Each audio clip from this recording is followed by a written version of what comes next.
This week in United States Division South, veterans properly exit Iraq, soldiers compete for the best team, and troops are entertained by a broke-down Cadillac.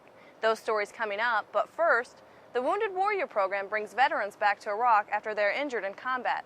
Specialist David Graves tells us how the trip provides closure to these veterans. On the evening of November 6th, after fighting that day, we got ambushed. I got hit in the chest with an RPG.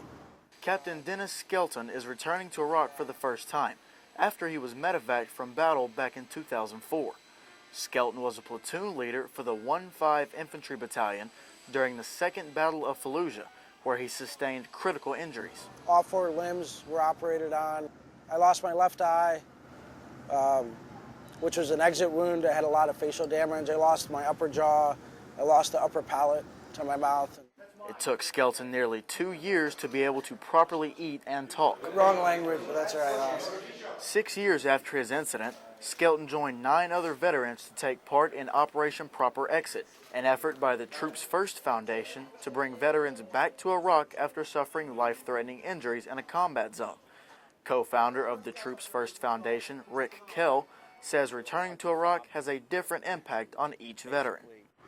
Allow the warriors to meet with the soldiers or the troops on the ground for a couple days and share their experiences and get the feel for being back. How is the food here?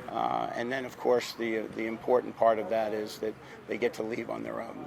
It's an honor for me to be with them and to see it, to be able to have many of them call me a friend.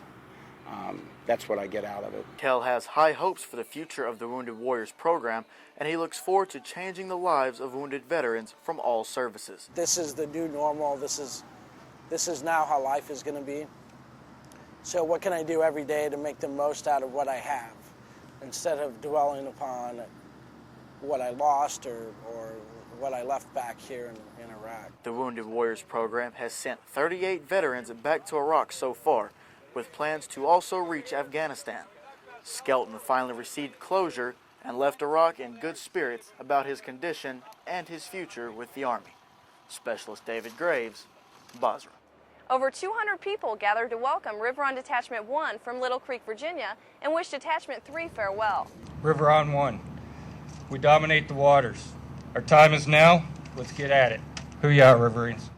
The new squadron will continue the River On's ongoing mission of partnering with Iraqi forces to patrol the waterways of Basra.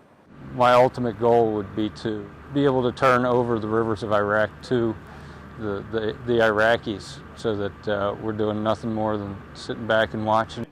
River On 3 led more than 250 convoys and 275 water patrols during their 6-month tour. The new squadron is ready to pick up where they left off. Soldiers of the 3rd Brigade, 3rd Infantry Division learned just how much they really know during their sledgehammer competition. Sergeant Chris Urbano followed the event as soldiers showcased their expertise. Right there, make sure it's tight! Soldiers are taught from day one in basic training that teamwork is key. Squads from the 3rd Heavy Brigade Combat Team 3rd Infantry Division came together to put their skills to the test. Sledgehammer soldiers competed in events that measured teamwork, individual tasks, and leadership skills. This event today, we're trying to make them work as a squad.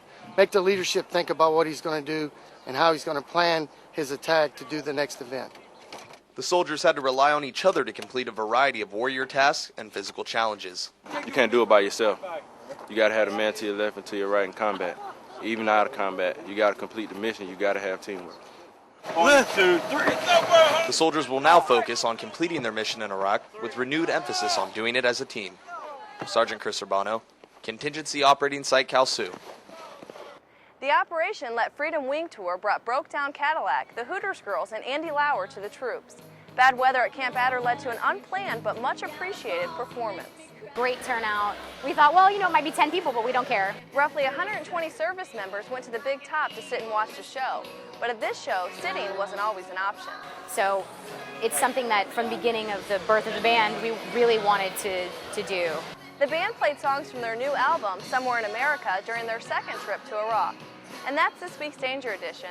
For the 1st Infantry Division, I'm Specialist Jenna Lindauer.